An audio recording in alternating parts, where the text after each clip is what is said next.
What's up, everybody? I'm Alex here from Alto Music, bringing you guys two very special guests for our PRS Guitar Clinic. I am here with Dustie Waring of Between the Buried and Me and Mark Holcomb of Periphery. Thank you guys so much for joining us today. Absolutely, thanks for having us. Yes, so before we actually get into your PRSs, I got a couple questions. I know you guys have just released your new albums, you with Juggernaut Alpha and Omega, and you with Coma Ecliptic, so how's the record cycle going so far? Theirs came out first, so I guess you guys are further into your cycle. Further in, but it's been very busy for us. We've been on the road for we did almost 5 months straight in the beginning of the year, and we took some time off, and now I get a chance to travel around with this dude and Paul Reed Smith and do some clinics, and it's been a blast. We just I haven't even been home yet. We did a 6-week tour with Animals as Leaders and Contortionist, which was killer, and I go to Europe in a few weeks, and then after that we have another major market headliner in November through December, so looking forward to it. Excellent. Now, do you guys, because your album came out I think in January and your album just came out last month, do you guys prefer to play the newer material when it's been processed a little bit more and people understand a little more, or do you prefer to play it when it's fresh and it's anticipated and people are, probably the most excited to hear it as well? I prefer it when people have gotten time to process it, Yeah. Yeah. That's why our record came out on this tour, and we were only playing 3 songs off of it. Yeah. And 1 we had played on a previous run, so. Yeah. I need to be able to digest this kind of music a bit, Our tour back in January, we played like 6 new songs off of the Juggernaut records, and some people didn't know the songs because the album came out like week 2 of the tour, so of course some of these people had the leaked version of the album, so they knew it, and you kind of look at That's always fun. Yeah, exactly. Yeah. Work your ass off. So you're probably not happy when they're singing along with that. Why are you singing along? The album's not even out yet. Well, I mean, if it's gonna leak, at least might as well just listen to it and enjoy it. And go to a show. Yeah. And buy merch. Everything's leaked nowadays. Now, you guys have toured with a variety of different subgenres of metal. Like I know you toured with Lamb of God, you toured with Dream Theater, you co-headlined Summer Slaughter with Cannibal Corpse. I know you toured with Dillinger Escape Plan and Woven War. I think you toured with All That Remains recently. So, when touring with these different genres of metal, do you notice a difference in the audience or stuff like that? Is there a different reaction in the crowd? Definitely. We've done some tours. We're such a weird band, man, that, there's always our fans there, but we've been headlining for several years now, but like we toured with Coheed, and when we toured with Dream Theater, there was definitely lots of people at all the shows that were like, they'd be texting or they'd be like, oh God, what is this? Oh, Jesus. So it's like, right. That's gonna happen. Yeah. But I think it benefits you afterwards. Yeah. You know what I mean? There's an age group difference as well. Yeah, they may just be like, God, get out of the way so I can see the band I came to see, but afterwards I think sometimes you gain new fans from that. Yeah, definitely. Just something different, I know some heavy bands, when they're on those like lighter tours, they like to play their heavier material and shake things up a little bit more. Yeah. Yeah, the tour we did with Dream Theater, we had a bunch of older fans who just didn't get it. I mean, just were not feeling us. I mean, there was one show we actually got booed at in Germany. Well, I mean, Germany. What are you gonna do? Those Germans are rough. Germans, yeah, I've experienced weird things like that in Germany, but I don't know that they mean. No. I think they're just very honest people, and if they don't like you, they don't like you. Yeah, that is true. That is very true.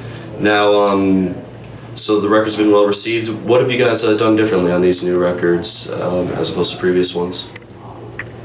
For us, it was collaborate. It was get together in one room, all 6 of us, and spend 2 to 3 months writing the entire album front to back. Record it once as a demo, so demo the entire thing as a finished piece of work, and then go actually record it for real. So that was the main difference. Before, we had 1 or 2 members writing the material and then presenting it to the other guys, or one other guy presenting it to us, and it was very sort of wishy-washy. We didn't have one process to write, and this one we really wanted to solidify a way we're going to do it and set aside a big block on the calendar to get it done. So I would say organization and collaboration are probably the biggest things. Yeah. We've been doing it so long together that it's almost kind of just a supernatural process for us, and I think just the material that we came to the table with this time was a bit different. You know, we put all the effort we usually put into writing some like super complex riff that is cool. We put into like song structure. Yeah. This time, I mean, there's still a lot of hard stuff on the record, but I think we basically just wanted to take our sound and, you know, just kind of like make it a more mature thing where it was, you can appreciate like the effort that was put into the actual song structure. Yeah. As opposed to just Here's putting the riff. Yeah. Yeah. Yeah, and a final question before we move on to the guitars. I know that you guys are from the East Coast. I know you're from Maryland, I believe, and you're from North Carolina. Now, the East Coast, I think a lot of people will say, is a very well-known spot for heavy metal, like Florida being the capital of like death metal with Morbid Angel and Deicide and those guys. That was a long time ago. Florida is actually not. I wouldn't call it a capital of heavy music anymore. Well, then you also have like Richmond, Virginia, spawning Lamb of God and Guar, Municipal Waste, Massachusetts spawning Killswitch Engage, Shadows Fall, all that remains of that. So I'm just like curious, are you guys looked at as like an East Coast band, or like are you? I think we're looked at as like a North Carolina thing. I think people just like associate us with North Carolina.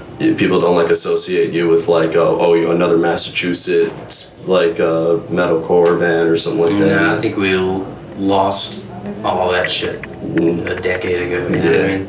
I think we have the opposite of that. Like, there wasn't much of a scene in DC back in the day. Animals of Leaders is from DC, funny enough. Yeah. But there was no other bands. I had a hard time finding like-minded musicians who wanted to play the same type of music I wanted to play. Yeah. But our growth started out on the internet. Yeah. And for that reason, I don't see us as being identified by people as a DC band. I think we sort of just belong to whatever region we happen to be touring in, or wherever we're most popular. The UK and Australia we do really well. And yeah, I don't really feel like a DC band. Sorry to anyone who's watching this who lives in DC. I love DC, but I don't consider us a, DC, like Bad Brains, type of, no. Yeah. Thanks again for coming to the PRS clinic. That's what we are originally here for. We had a Paul Reed Smith playing with us earlier today. He was great. I guess he's great. How much of the guitar has an emphasis on the style of music that you play? Like, can you picture yourself playing the music you play with another type of guitar, or how much emphasis does the PRS have on your guitar? Well, for me personally, it's 100%. If you're not playing a guitar in which you feel 100% comfortable with in every way, you're not going to get the most sort of naked, creative version of yourself. Like, you want whatever you think to be able to come out of your fingers and out of your amp and all that stuff. And if you're having to worry about other things in your guitar, if you're not happy with your pickups, you're not happy with your neck, you're not going to get that one-to-one conversion. And that's the most important thing with me. A good instrument needs to produce the best product, basically. And that's why I play PRS, because they're the best half the time.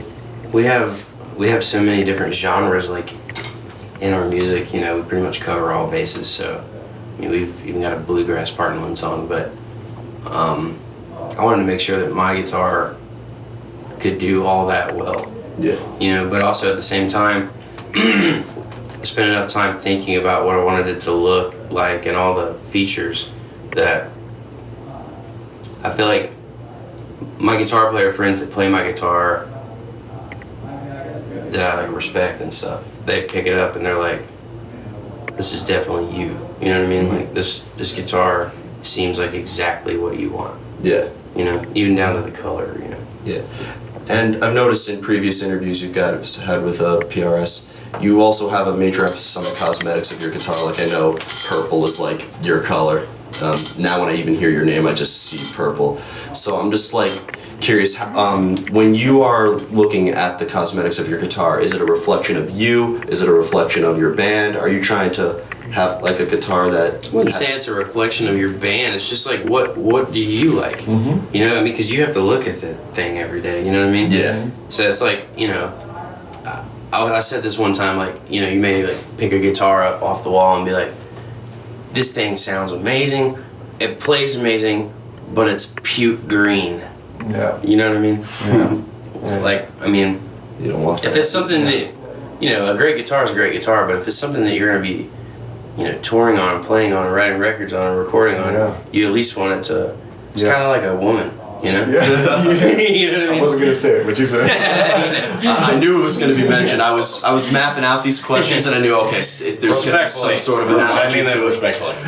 But it's you like know, you want to be attracted to what you're going to spend your time around. Because you ever get in those ruts where like you don't play guitar for a day or two, or you just for some reason you hate the guitar for a day because you're having a bad guitar day. You're having a bad guitar day, and you want to be drawn to it. Like if it's in the corner and you haven't looked at it in a while, you want to look at it. Sometimes you're like, oh man, the thing looks sexy, and you want to go pick it up and play it. I really like your hair. Something like that. Yeah. Jesus, that bridge is something else. So you guys have had your own custom models from PRS. What are some like characteristics or some sort of ideas that you had when customizing it? Like what did you want in your guitar? For my signature guitar, I wanted a longer scale length and a flat fretboard radius with my pickups and basically my Duncan pickups, and yeah, they nailed it. They built one prototype and they nailed it right out of the gates. It was really, I mean, I don't want to say shocking because I knew PRS's reputation, but they just delivered. It always surprises you, no matter how good all your other guitars are. Whenever you open the case for a new one, you're still like, Jesus, that is perfect. You know, like it's so much better than I thought it was going to be. Yeah. You know. Mm-hmm. But I've pretty much been playing my Sig model since like 2008. It's the same. I've been ordering 24s with Floyds on them with aftermarket pickups since then. So I mean, it's pretty much been the same thing. I just kind of got more picky on whether I wanted quilt or flame. You know, excuse me. Whether I wanted quilt or flame or like, what color I was gonna go with, and it was definitely gonna have a Floyd. Because before my guitar came out, Paul and Bev told me I think me and Ori are like the only people that play Floyds on the whole roster. Personally, I was a kid and I sucked at guitar, and Yeah. I would always just see him in like guitar magazines or watch Airheads, and you're like, Airheads, God, yes. like these things are perfect looking. Yeah. There was that scene in Airheads where he mentioned wanting naked pictures of Lee Arthur and a PRS guitar with a dragon lay on it. And a football helmet full of cottage cheese. Yeah. But that was when I first heard it. I was like, and I saw the guitar on stage and he broke it and it was miserable. But yes, the look, totally the look. You just see it up on the wall and you just want to grab it. But I didn't feel worthy at first. Yeah. I didn't feel worthy of something that looked that beautiful. But I mean, It plays and sounds as good as it looks, if you can believe it. Yeah.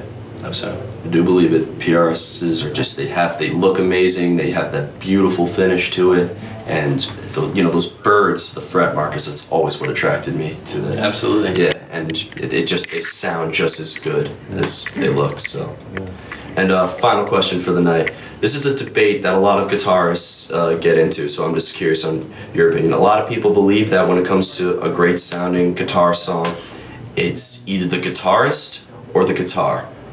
Some, there's definitely gray in there, and some people see it in black and white. What do you see? a great song. Yeah, or just great solo, great. Yeah, I mean, I think when it comes down to it, it's the artist. I think it's the player. Yeah, absolutely. Yeah, but that voice can be colored by the guitar, it can be colored by the pickups, it can be colored by the amp. Like all of those things go into, like I said earlier, helping the artist express himself or herself in the most accurate way possible. And I think all those things are super important, but I think when it comes down to it, what makes a good song or a good solo or a good lick or a riff great is the player behind it. I think the tool needs to be great in order to get that out of the player. Every guitar player has their own identity in their hands. Everyone's hand tone is different, and you could pull down a private stock and give it to some dude who's been playing guitar for 6 months, and it's gonna sound like a dude that's been playing guitar for 6 months. But if